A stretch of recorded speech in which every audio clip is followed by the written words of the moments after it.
Hello student, Gurudron classes में एक बार फिर से आपका स्वागत है। आज हम लोग क्लास 11th का मैथमेटिक्स स्टार्ट करने जा रहे हैं। पहला चैप्टर है समुच्चय। क्लास 11th में जो भी स्टूडेंट हैं बैठे हुए हैं लॉकडाउन में, तो रिजल्ट आज आ जाएगा। घर बैठे आप तैयारी करिए और ऑनलाइन क्लास देखते रहिए। चलिए पहला चैप्टर हम लोग स्टार्ट करते हैं, सेट। देखो हम लोग ये जो सेट पढ़ने जा रहे हैं है बहुत इम्पोर्टेंट, ठीक है। इसके बारे में जानना बहुत आवश्यक है। सेट वाला जो चैप्टर ये अभी बेसिक चीज़ है, इसके बारे में हम लोग सीख रहे हैं, इसके बारे में हम लोग जानेंगे अभी कि सेट है क्या। आपको थोड़ा सा लग रहा होगा कि समुच्चय, आप एक नया वर्ड सीख रहे होंगे यहाँ। समुच्चय इसके पहले आप सीखे हैं समुच्चय क्या होता है? नहीं सर। ये समुच्चय एक नया वर्ड आपको मिल रहा होगा। आप क्लास 10th में 9th में इन चीज़ों को नहीं देखे होंगे, ठीक है। इस चीज़ को हमको देखना है कि जो वर्ड है समुच्चय ये है क्या, ठीक है। देखो समुच्चय को हम इंग्लिश में कह रहे हैं सेट, ठीक है। सेट कह रहे हैं। देखो एक बात समझना, यहाँ पर जितने भी हम प्रकार की चीज़ पढ़ते हैं वह लगभग सारे सेट में ही आते हैं। हम कुछ ऐसे काम नहीं करते हैं जो डिफाइन नहीं होता है। आपको कुछ लोग ऐसे कहते हैं ये बदमाश हो गया, ये कहते हैं ये लड़का अच्छा है और ये लड़का बदमाश है। इसमें दो बात है, एक अच्छा कह रहा है कि वो बदमाश कह रहा है। तो बताओ इसमें क्या आप कोई बात सोच पा रहे हो? सोचो।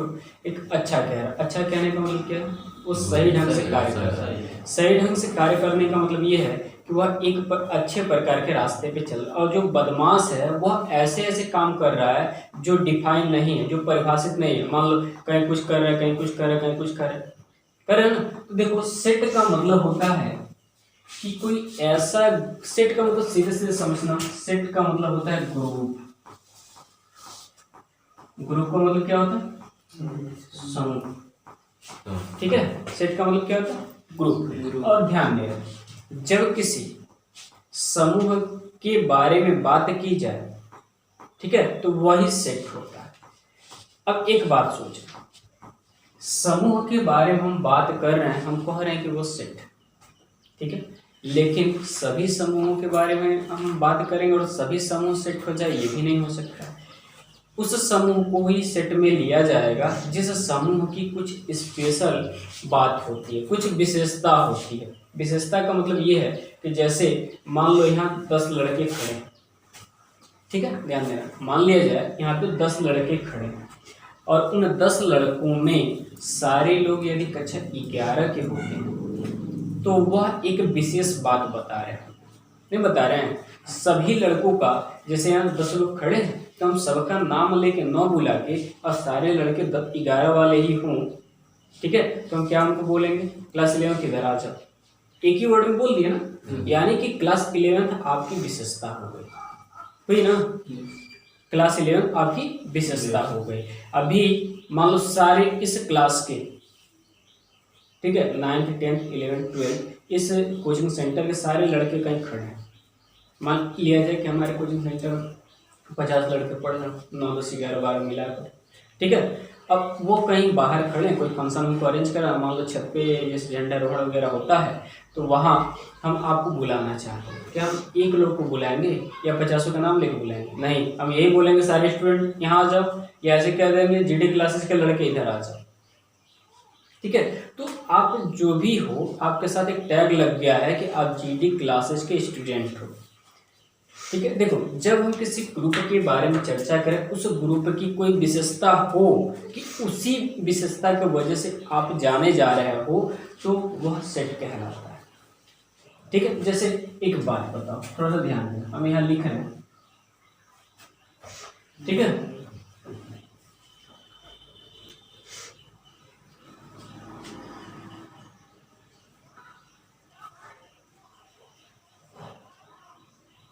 ये बताओ ये सब क्या है? नदी। ये बताओ इन सब का नाम हमने 9 लेके एक वर्ड में इसको बोल दिया, क्या?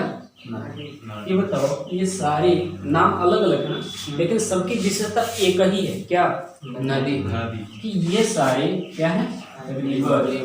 ठीक है, मतलब ये किसी एक ही चीज को प्रेजेंट करती है। ये देखो ग्रुप हो गया, इतने लोग, इतना समूह है ये, ठीक है, ये समूह है और इस समूह की विशेषता क्या है? ये क्या है? नदी। ठीक है, सेट क्या है? समुच्चय का मतलब होता है कि कुछ वस्तुओं का ऐसा संग्रह जिसकी कुछ विशेषता होती है। ठीक है, सेट को हम डिफाइन कैसे कर पाते हैं, सेट को कैसे परिभाषित कर पाते हैं? मतलब संग्रह का मतलब है कलेक्शन। ठीक है, संग्रह का मतलब होता है कलेक्शन, और उन वस्तुओं का कलेक्शन जो कुछ डिफाइन कर रहे हो। डिफाइन करने का मतलब ये है कि जो किसी बात को प्रेजेंट करे। जैसे ये देखो, ये ग्रुप हुआ कि नहीं हुआ? इस ग्रुप को हम एक ही वर्ड में प्रेजेंट करती है, नहीं हो गया? मान लो गंगा, नर्मदा, सतलज, यमुना, राप्ती, इन सब की एक विशेषता है कि सब क्या है? नदियाँ। ठीक है, अब मान लो हम भारत के 4 प्रधानमंत्री का नाम लेते हैं। जैसे मान लो जवाहरलाल नेहरू आपने लिख दिया, ठीक है, अटल बिहारी वाजपेयी लिख दिया, मनमोहन सिंह लिख दिया, ठीक है, राजीव गांधी लिख दिया, फिर इनका नरेंद्र मोदी लिख दिया। ये इन सब की एक विशेषता होगी क्या? कि प्रधानमंत्री है ना। अब मान लो भारत में जितने भी प्रधानमंत्री हुए, अगर हम 10 प्रधानमंत्रियों का यहाँ नाम लिखते हैं तो 10 लोगों का वो क्या हुआ? समूह हो गया। 10 लोगों का समूह हो जाएगा, ग्रुपिंग हो जाएगा, 10 लोगों का ग्रुप हो जाएगा। जैसे मान लो यहाँ ऐसे लिख दिए, ध्यान देना, सेब लिख दिया, केला लिख दिया, आम लिख दिया, संतरा लिख दिया। ठीक है, तो ये देखो, ये भी एक ग्रुप है। किसका ग्रुप है? ये फलों का ग्रुप है। बोलिए, है ना।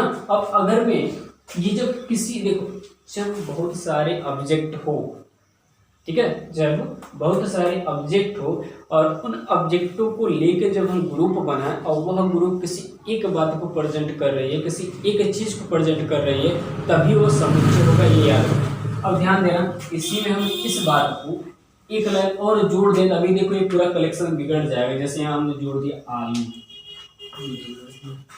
अब बताइए, अब तो बिगड़ गया ना। यहाँ से यहाँ तक तो फल था, अब ये आलू हो गया, यानी कि मिक्स हो गया, ग्रुप ही नहीं बन पाएगा इनका। यहाँ तक तो था, ठीक था कि यहाँ तक ये फल है, लेकिन इसी में आलू जुड़ गया तो 2 चीज ये प्रेजेंट कर रहा है, इसलिए यह सेट नहीं होगा, क्योंकि इसमें 2 बात आ गई, विशेष बात नहीं है। ठीक है, विशेष बात यहाँ तक था कि सारे क्या है? फल, लेकिन ये आलू जुड़ गया तो फल और सब्जी दोनों हो गए, तो 2 बात नहीं बताएगा वो, कोई एक ही बात बताएगा, वो भी अच्छे तरीके से। जैसे यहाँ तक देखो है तो कोई एक ही बात बता रहा है, सब चारों क्या है? फल, और हमको पता भी है, यानी कि फल को डिफाइन कर रहा है। तो सेट का मतलब क्या होता है? कोई ग्रुप। ठीक है, सेट का मतलब क्या होता है? कोई ग्रुप। आप इसको कलेक्शन भी कहते हो, क्या कह सकते हैं? कलेक्शन मतलब संग्रह। संग्रह मतलब होता है इकट्ठा करना, बहुत सारे वस्तुओं को इकट्ठा करना। जैसे हमने क्लास 11th के बारे में चर्चा की। क्लास 11th में यदि मैथमेटिक्स पढ़ने वाले 40 बच्चे हैं तो 40 बच्चों का वो कलेक्शन है ना, 40 बच्चों का कलेक्शन है, तो 40 बच्चे वह एक ग्रुप को प्रेजेंट करें क्लास 11। अब उसमें भी एक बात आती है कि मान लिया जाए कि हम क्लास 11th में पढ़ रहे हैं और क्लास 11th में अभी 2 ग्रुप बन जाएगा, एक बन जाएगा बायो का, एक बन जाएगा मैथ का बन जाएगा। तो ये भी एक ग्रुप है, बायो वालों का भी और मैथमेटिक्स का भी क्या है? एक ग्रुप है। क्योंकि इसमें मान लो अगर में 40 लोग हैं, यह 40 लोग एक विशेष बात को प्रेजेंट कर रहे हैं, क्या? तो सभी क्या पढ़ते हैं? मैथ। और इसमें भी मान लो अगर 35 लोग हैं, ये भी एक विशेष बात को प्रेजेंट कर रहे हैं कि ये लोग क्या पढ़ रहे हैं? बायो पढ़ रहे हैं। समझ रहे हैं ना? सेट का मतलब संग्रह। किस प्रकार के संग्रह? जब कोई विशेष बात, किसी ग्रुप में कोई विशेष बात मिल रही हो तो संग्रह।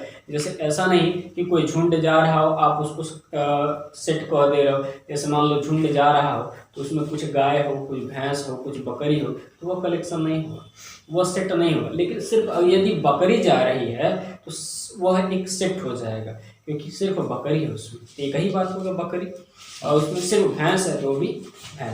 तो झुंड का मतलब क्या होता है? किसी चीज़ का झुंड हो सकता है, चिड़िया का झुंड हो सकता है, ठीक है, इंसानों का भी झुंड हो सकता है, स्टूडेंटों का झुंड हो सकता है, ठीक है, चींटी का भी झुंड हो सकता है। इस तरीके से सारे चीज़ों का झुंड यदि है और उस झुंड की कोई विशेष बात होती है, ठीक है, तो वह सेट कहलाएगा। ठीक है, अब एक दो एग्जांपल हम आपको और समझाएं।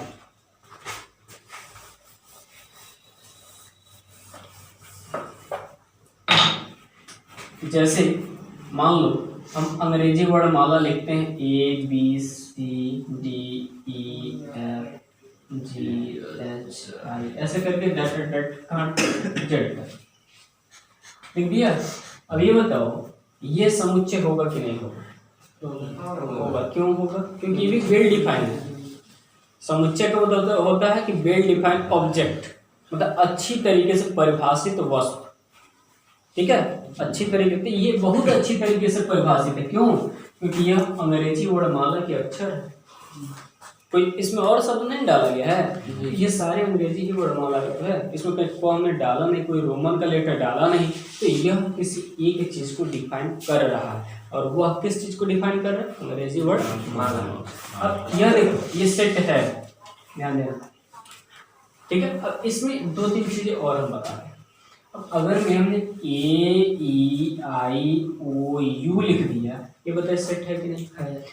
क्यों? क्योंकि ये भी अंग्रेजी वर्णमाला का डिफाइन है, क्योंकि इसको हम कहते हैं स्वर, कहते हैं ना, वावेल। बोलो, बाकी जो बचेंगे वह कॉन्सोनेंट हो जाएंगे। जैसे क्या होगा? ABCDEF, अच्छा ये नहीं होगा, BCDEF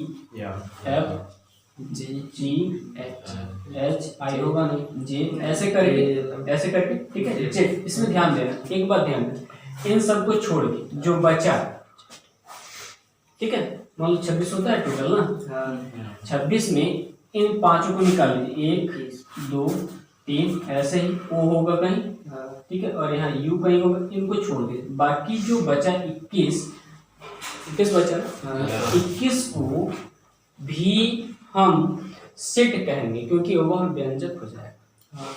बोलिए, ये स्वर अंग्रेजी वर्णमाला में दो ही प्रकार की चीज होते हैं, एक स्वर होता है और एक व्यंजक, कॉन्सोनेंट जिसको कहते हैं, कहते हैं ना। ये बड़े होंगे आप अंग्रेजी वर्णमाला का। अच्छा, तो ये देखिए AEIOU, जैसे हम कह रहे हैं, इसको दर्शाइए अंग्रेजी वर्णमाला के अक्षरों का समुच्चय लिखिए।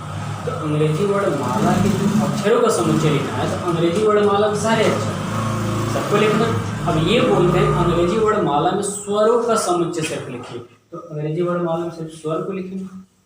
ठीक, और ये बोलते हैं अंग्रेजी वर्णमाला में सिर्फ व्यंजनों का समुच्चय लिखिए, ये व्यंजक। अब एक बात और याद रखना, अंग्रेजी वर्णमाला में जो व्यंजक होते हैं कितने होते हैं?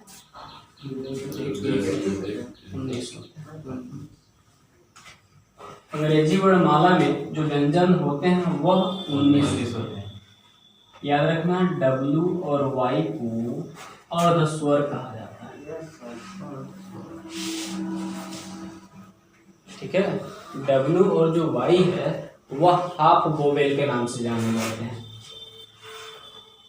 Half vowel. हम अंग्रेजी आपको नहीं पढ़ा रहे, मैथ पढ़ा रहे हैं, लेकिन आप याद रखिएगा कि जो W और Y होते हैं वो अर्ध स्वर का कार्य करते हैं। जैसे आपको लिखना है रो, बोलिए, लिखते हो ना, आपको वो लिखना है, लिखते हो। स्टडी लिखना है, लिखना, तो Y इसमें I का काम कर रहा है, मात्रा का काम कर रहा है कि नहीं कर रहा है? इसमें ये भी मात्रा का काम कर रहा है, वो, रो, ठीक है। सो आप लिखते हो सो, वो का मात्रा का काम कर रहा है कि नहीं कर रहा? आधी मात्रा का ये काम करते हैं। जो W होता है और जो Y होता है वो आधी मात्रा का कार्य करते हैं, इसलिए इसको क्या कहते हैं? अर्ध स्वर कहते हैं। तो जो व्यंजन बचते हैं वो कितने बचते हैं? 19। 5 को तो कंप्लीट स्वर होता है, ठीक है, और 2 को हाफ स्वर होता है, मतलब अर्ध स्वर, और बाकी जो बचते हैं उसको हम क्या कहते हैं? व्यंजन कहते हैं। हम आपको ये नहीं पढ़ा रहे थे, हम बस आया टॉपिक को थोड़ा सा बता रहे हैं। अब ध्यान रखिएगा, कभी भी किसी सेट को दर्शाना है तो आप उसमें 2 बात याद रखिएगा। पहली बात, उस सेट में कोई नाम दिया है क्या? उस ग्रुप का, सेट का मतलब समझना ग्रुप का कोई नाम दे दिया, तो उसके आधार पे आप डिफाइन करते हो कि उसमें कितने एलिमेंट हैं। ठीक है, अब देखो सेट को दिखाने के लिए पहले हम सेट का प्रदर्शन कर लिए, समुच्चय का निरूपण देख लीजिए कैसे होता है। समुच्चय का निरूपण। समुच्चय का निरूपण कैसे करते हैं? समुच्चय में जब हम किसी ग्रुप को लिखते हैं तो उस ग्रुप में जितने भी लोग होते हैं, ठीक है, याद रखना, उस ग्रुप में जितने भी लोग होते हैं उन लोगों को हम एक मजली कोष्ठक में, ठीक है। जैसे मान लो हमने यही कहा था गंगा, सतलज कहा था ना, नर्मदा और एक राप्ती लिखा था। और इसकी जो विशेषता होती है, इस सबकी विशेषता क्या है? नदी। यहाँ आगे लिख देंगे नदी, ठीक है। ये देखो जितने, ये क्या होगा, इस नदी के यह सदस्य कहलाता है। क्या कहलाते हैं? सदस्य। याद रखना, नदी के सदस्य। इसको यहाँ दो चीज कहा जाता है, ध्यान देना, मेंबर या एलिमेंट। इसको ये जो मजले कोष्ठक में जो लिखे जा रहे हैं वह क्या है? सदस्य। किसके? नदी, ठीक है, याद रखना। इस नदी, ये नदी है ना, तो इसकी विशेषता हमने लिख दिया। बोलो, ये सारे क्या है? नदी। तो याद रखना, उसको हम मजले कोष्ठक में लिखते हैं, ठीक। मजले कोष्ठक में लिखने के बाद आप बता दीजिए है क्या, ये सारे क्या है? नदियां हैं। तो ये जो नदी है, गंगा की नदी है, ठीक है। ये नदियों का सदस्य, जैसे मान लो कि 10 लोग पढ़ रहे हैं, ध्यान देना, क्लास जैसे हमने कहा कि क्लास 11th में हमारे क्लास में 10 लोग हैं, ठीक। अब हमें कैसे इसका सेट बनाएंगे? लिखेंगे क्लास 11 इक्वल टू मजले कोष्ठक में सारे 10 लोगों का नाम, ठीक। बोलो, समझ में आ रहा है ना? सारे 10 लोगों का क्या लिखेंगे? नाम लिखेंगे। तो जितने भी, मान लो पहले का नाम ये हो गया, ठीक है, ऐसे लिख लो। ऐसे 10 लोग हैं, इसमें 2 3 4 5 6 7 8 9 10 लोग हो गए। मान लो 10 स्टूडेंट हैं। ये जितने भी स्टूडेंट हैं, ये 10 स्टूडेंट किसके सदस्य होंगे? क्लास 11th के मेंबर होंगे, क्योंकि आप क्लास 11 से ही अटैच हो ना। आपका रिलेशन किसके साथ है? क्लास 11 के साथ। आप इसको दो बात कह सकते हो। ये जो एक है, ध्यान देना, ये जो एक है इसको ऐसे लिख दिया जाता है क्लास 11। इसका मतलब ये हुआ कि क्लास 1 इसको कहा जाता है एलिमेंट ऑफ, ठीक है। एक एलिमेंट है किसका? 11, समझना। फिर 2 एलिमेंट है किसका? 11 का, वो भी 11 का ही होगा ना। 3 भी एलिमेंट है किसका? 11। समझ रहे हो बात? इसको देखो, ये जो होता है ई बना, ये लैटिन भाषा का एक शब्द है, इसको अपसाइलम भी कहा जाता है। आप क्लास 10th में हो सकता है पढ़े हो, साइंस में आया होगा। इसका नाम होता है अपसाइलम। यहाँ पे एलिमेंट को प्रेजेंट करने के लिए इसको लगाया जाता है, तो इसको एलिमेंट बोला जाता है। और इसको कई लोग देखो बिलोंग्स टू भी कहते हैं, कई लोग रिलेटिव विथ भी कहते हैं। आप इसको देखना, बिलोंग्स टू भी कह सकते हो। क्या कह सकते हो? बिलोंग्स टू मतलब संबंधित है, ठीक है। देखो, एक बिलोंग्स टू क्लास 11, ये भी कह सकते हो। या 1 इज एलिमेंट ऑफ, ऐसे कह सकते हो। 1 इज, क्या कह सकते हो? Element of class 11। समझ रहे हो बात ना? एक देखो, जो ग्रुप के अंदर है तुम सबको हम मेंबर कहते हैं या एलिमेंट कहते हैं। और जो एलिमेंट होता है वह किसका एलिमेंट होता है? इसी। जैसे यहाँ पे देखो, जब हमको प्रेजेंट करना है, यहाँ पे ध्यान दें, थोड़ा सा इस वाले में ऊपर ध्यान दे लो। यहाँ पर मान लो गंगा की बात कर रहे हैं, ये क्या है? नदी, ठीक है। गंगा क्या है? नदी है। तो ऐसे लिख सकते हैं, गंगा इज एलिमेंट ऑफ किसकी? नदी। समझ रहे हो बात? उसके बाद आप कह सकते हो सतलज इज एलिमेंट ऑफ नदी, ये भी नदी है। नर्मदा इज एलिमेंट ऑफ, इसको बिलोंग्स टू भी आप कह सकते हो, इस एलिमेंट ऑफ भी कह सकते हो। राप्ती भी क्या है? राप्ती इज एलिमेंट ऑफ नदी। ये बात याद है, इसको ऐसे प्रेजेंट किया है। अब एक चीज याद रखना, जब हम मजले कोष्ठक में कोई एलिमेंट लिखते हैं, ठीक है, मजले कोष्ठक में कोई एलिमेंट लिखते हैं तो उन एलिमेंटों को क्या कहते हैं?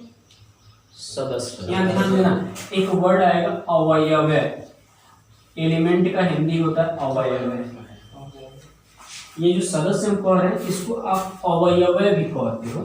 अवयवय थोड़ा सा अगर टेढ़ा भले ही लग रहा हो तो आप उस एलिमेंट ही इंग्लिश में बोल। ये तत्व देखो, आप केमिस्ट्री में तत्व कहते हो ना, आप यहाँ मैथमेटिक्स में अवयवय, ठीक है, या नहीं अवयवय कह पा रहे हो तो सदस्य कह सकते हो ना, मेंबर कह सकते हो। इतना तो आसान है। अब ये बात याद रखना कि जो एलिमेंट लिखे जाते हैं मझले कोष्ठक में, ठीक है, जो मझले कोष्ठक में एलिमेंट लिखे जाते हैं वह एलिमेंट यदि ABCD में लिखना है तो हमेशा उसके अंदर के जो एलिमेंट होंगे स्मॉल लेटर से लिखे जाएंगे, ठीक है। मझले कोष्ठक के अंदर जो भी लिखे जाएंगे कैसे लिखे जाएंगे, स्मॉल लेटर से, और उसको प्रदर्शित करने के लिए जिस वर्ड का यूज किया जाए वो कैपिटल होगा। जैसे कि मान लो नदी, इस पूरे को प्रदर्शित करने के लिए हमने किसका यूज किया, नदी। अब एक बात याद रखना, जैसे मान लो हमने कहा AEIOU, ये अंग्रेजी वर्ड माला का स्वर है, तो इसको हम मझले कोष्ठक में लिखते हैं, ये ग्रुप है ना, और इसको मान लो कि ए से प्रदर्शित करें तो इसके अंदर हमेशा स्मॉल लेटर लिखा जाएगा, और इसको प्रदर्शित करने के लिए जिसको लिया जाएगा वो क्या होगा, समझ रहे हो ना। और ये अब देखो एक बात बताओ, हम इसको क्या है, इसको अब पूछा जाए, निरूपण तो आपने कर दिया, ठीक है, अब इसको प्रदर्शित कैसे किया जाए तो हम कहेंगे a is element of capital A, ठीक, e is element of capital A. एक बात और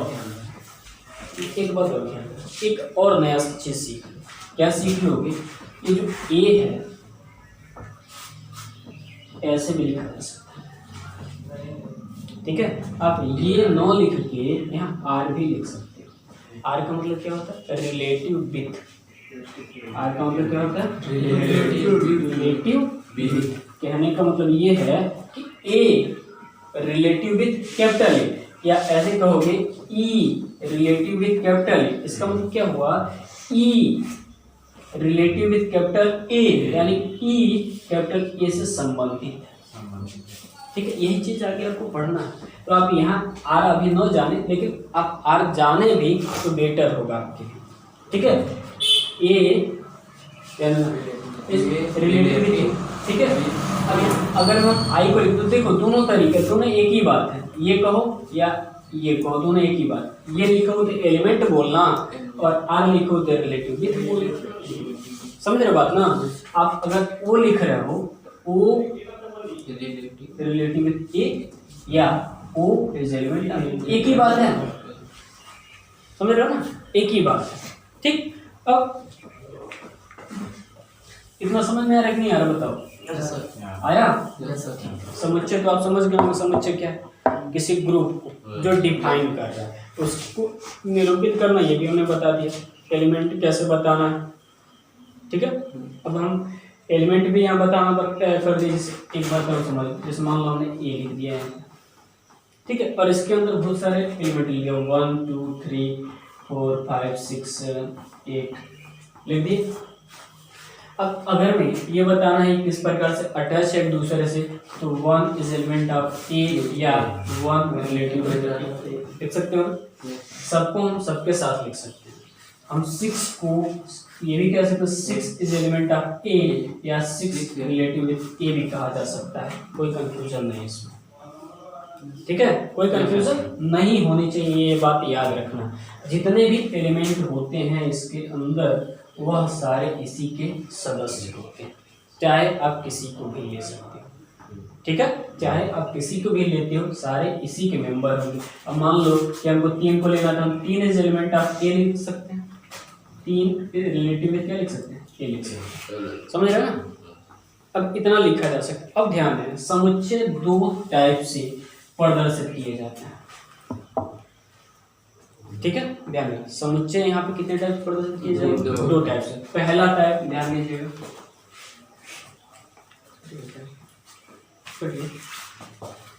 पहला है पहला है देखें, समुच्चय निर्माण विधि, ठीक है। इसमें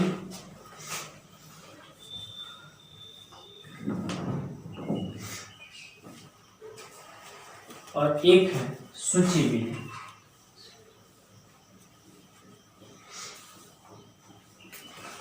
दो चीजें,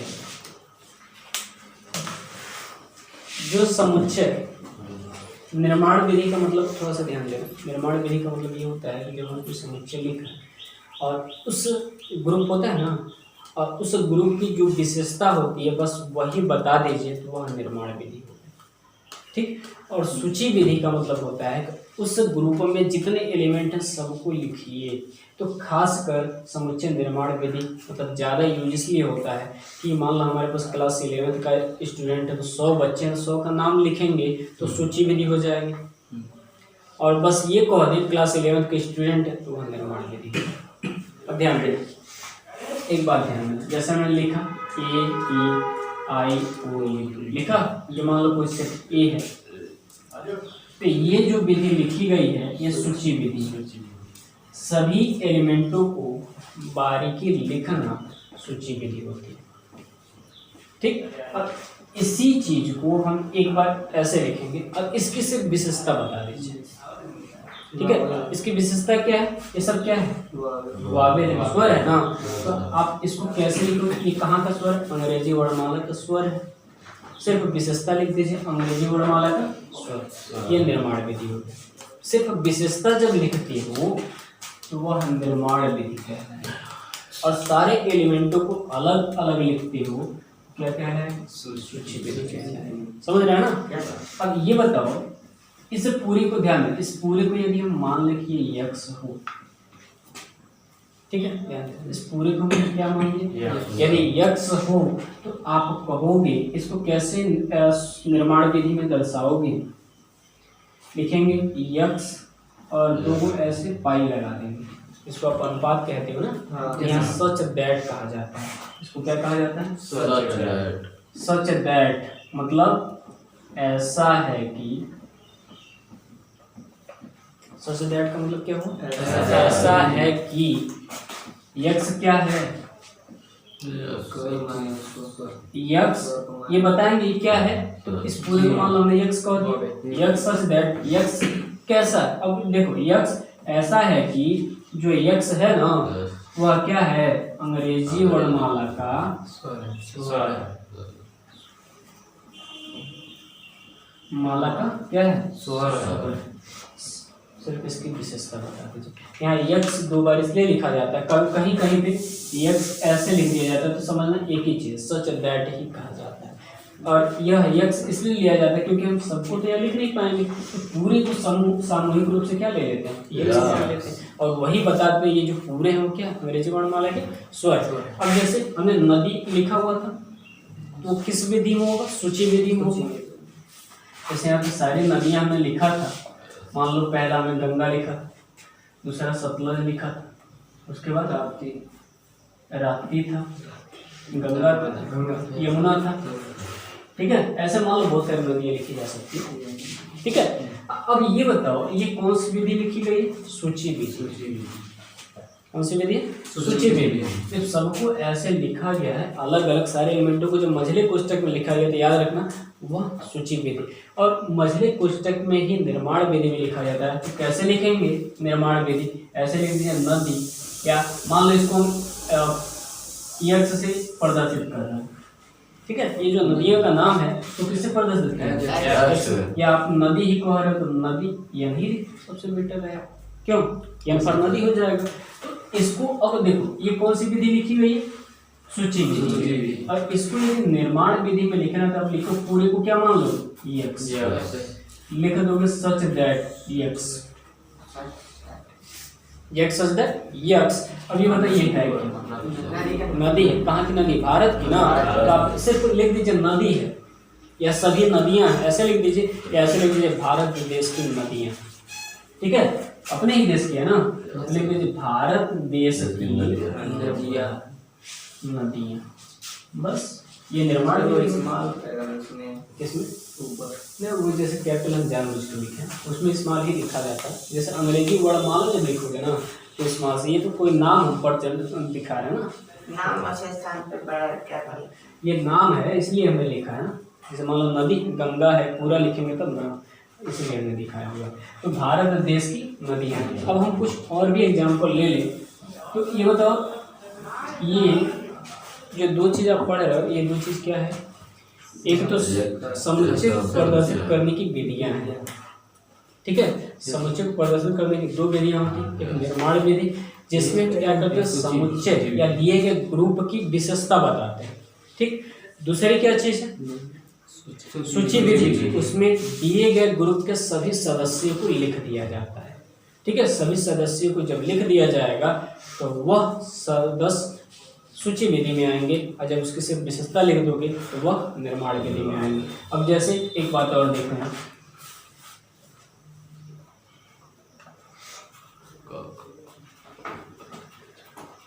ऐसे ज्ञानी तक, ठीक है, और इसको मान लिया जाए कि हमने ए से दिखाया है, ठीक है, ए से दिखा दिया, बताओ समुच्चय होगा कि नहीं? पहले ये डिफाइन करो, सेट है कि नहीं? सेट है ना? तो सेट है, ये डिफाइन हिंदी वर्णमाला का अक्षर, ये सारे अंग्रेजी वर्णमाला का अक्षर नहीं, हिंदी वर्णमाला के सब अक्षर है। हिंदी वर्णमाला और कोई तो है नहीं, सब हिंदी वर्णमाला की अक्षर है, तो ये डिफाइन है कि यह सेट होगा, समुच्चय है। अब देखो कहीं भी कोई चीज देख लो तो वह सेट होता है। जैसे किसी एक कंपनी में सिर्फ साइकिल बन रहा है तो भी समुच्चय दिखा है, क्योंकि एक ही प्रकार सिर्फ साइकिल बन रहा है, एटलस का बन रहा है, हीरो का बन रहा है, या क्या क्या बन रहा है वो अलग बात है, सारे साइकिल ही है, मोटरसाइकिल बन रहा है। अब कहीं भी जा रहे हो, एक गांव के सिर्फ लोग जा रहे हैं टोटल, तो भी सेट कहलाएगा, क्योंकि जैसे मान लो रुद्रपुर के ही लोग कहीं जा रहे हैं तो सबका नाम अलग अलग नाम कह दिया जाएगा, रुद्रपुरी है सब, होता है ना। अब अपने यहाँ के लोग यदि मुंबई कमाने जाते हैं, मुंबई वाले कहते हैं भैया हैं सब या बिहारी हैं सब, नाम लेकर नहीं बुलाते हैं। 50 लोग जा रहे हैं तो लोग सीधे ग्रुप में बोल देते हैं बिहारी जा रहा है। विदेश से जो लोग आते हैं तो कह देते हैं विदेशी आया है, या कोई अंग्रेज आया, कोई गोरा आया है, ठीक है। 50 गोरा आया, 50 लोग आए तो जैसे अंग्रेजों को लोग गोरा कहते थे, तो 50 अंग्रेज आए तो हम सीधे एक ही बात कहते थे, गोरे आए हैं, सबका नाम लेकर नहीं जब बोलने जाते तो वो गोरा क्या उनकी विशेषता हो गई, ठीक है। तो जब किसी ग्रुप की विशेषता होती है तो वो समुच्चय कहलाता है। अब यहाँ बताओ ये कौन सी विधि है? किस विधि में लिखा गया? सूची विधि, सूची विधि में लिखा गया। अब इसको हम किस विधि में लिखें? निर्माण विधि में। ये बताओ निर्माण विधि में कैसे लिखोगे? यही रहेगा जिससे प्रोजेक्ट किया हो ना, आगे वही रहेगा, बस उस टाइम इस पूरे को आप क्या मान लिए? यक्स लगाइए, लाइन लाइन या दो बिंदी एक ही बात होता है, यक्स कामा मन करता लगा लीजिए। अब इसकी विशेषता लिख दीजिए, क्या है? हिंदी वर्णमाला का अक्षर, लिख दीजिए हिंदी वर्णमाला का अक्षर, बस ये निर्माण विधि है। तो देखो निर्माण विधि आसान इसलिए होता है कि निर्माण विधि में सिर्फ विशेषता लिख दी जाती है, ठीक है। निर्माण विधि में सिर्फ विशेषता लिख। अब एक बात और समझिए, मान लो हमारे पास कोई सेट यक्स है और उसमें कुछ लेटर लिखे हैं 2 4 6 8 10 12 14 16 डॉट डॉट डॉट डॉट ऐसे करके लिख दिए। ये किस विधि में लिखा गया? सूची विधि। अब इसको यदि निर्माण विधि में लिखना है कैसे लिखोगे बताओ? यक्स सच दैट यक्स काम मन करता लगेगा तो वैसे लिखिए। बताइए विशेषता बताइए इसकी क्या है? ये सब क्या है? 2 4 6 8 10 12 क्या है? बढ़ते क्रम में है। कोई और अंक है? कोई और संख्या है ये?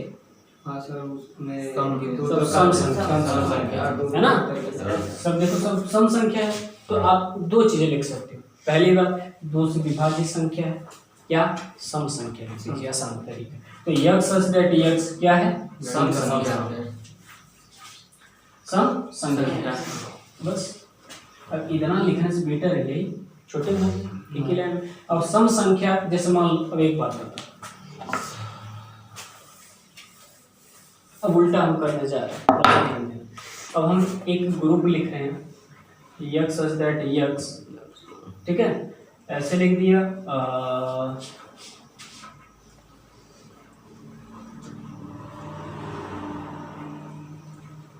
ऐसे लिख विषम संख्याएं।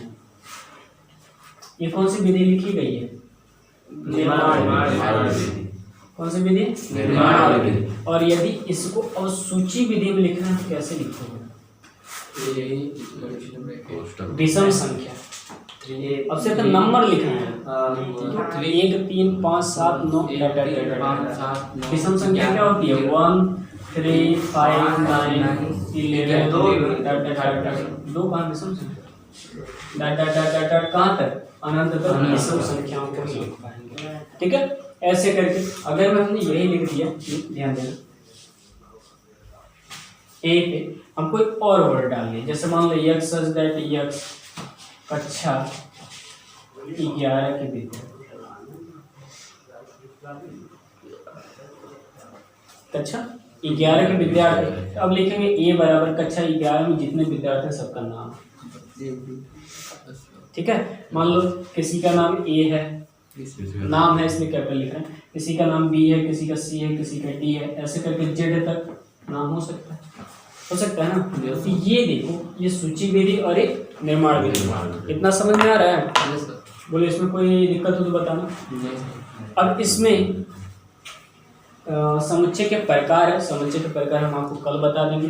ठीक है, अब इससे रिलेटेड कुछ क्वेश्चन दे देना और उन क्वेश्चनों को आप लिखकर से सॉल्व करके, जैसे ध्यान देना, मान लो क्या ए द्वारा कुछ लिख रहा है, ए कोई सेट है और उसमें हमने लिखा 1 2 3 4 5 6 लिख दिया। अब इसको क्या करना है आपको? दो चीज बताना। पहले क्या बताएंगे आप इसे ध्यान रखिएगा, पहले एलिमेंट के रूप में बता लीजिए, एलिमेंट के रूप में जैसे 1 इज एलिमेंट ऑफ ए, ठीक है, या ऐसे भी, या ध्यान देना 1 रिलेटिव विद ए भी खोल सकते हो, दोनों एक ही बात है, याद रखना। आप ये भी लगा सकते, ये भी लगा सकते, मन करता है दोनों लगा लेना, आपके ऊपर। दूसरी बात, इसमें क्या दूसरा चीज कर सकते हो? सूची विधि में लिखा हुआ निर्माण विधि में लिख दीजिए। तो निर्माण विधि में कैसे लिखो? ये क्या है? सूची विधि है। अब इसको निर्माण विधि में लिखना है तो आप इसकी विशेषता पकड़िए। इसकी विशेषता क्या है कि यह प्राकृतिक संख्या है, 1 से लेकर 9 तक प्राकृतिक संख्या होती है ना, या पूर्णांक संख्या भी लिख सकते हो आप, ठीक है, या अंक भी लिख सकते हो, अंक भी लिखा जा सकता है। इसको देखो, जैसे जो भी तुम्हारे मन में आता है इसकी विशेषता वो लिख देना। ठीक है, जैसे मान लो प्राकृतिक संख्या या अंक है, ऐसे लिख सकते हो, गणित का अंक, जैसे अंग्रेजी वर्णमाला का अक्षर होता था, ये गणित का अंक। तो आप इसको निर्माण विधि में कैसे लिखोगे? यक्स सच दैट यक्स क्या है? प्राकृतिक संख्या। देखिए प्राकृतिक संख्या,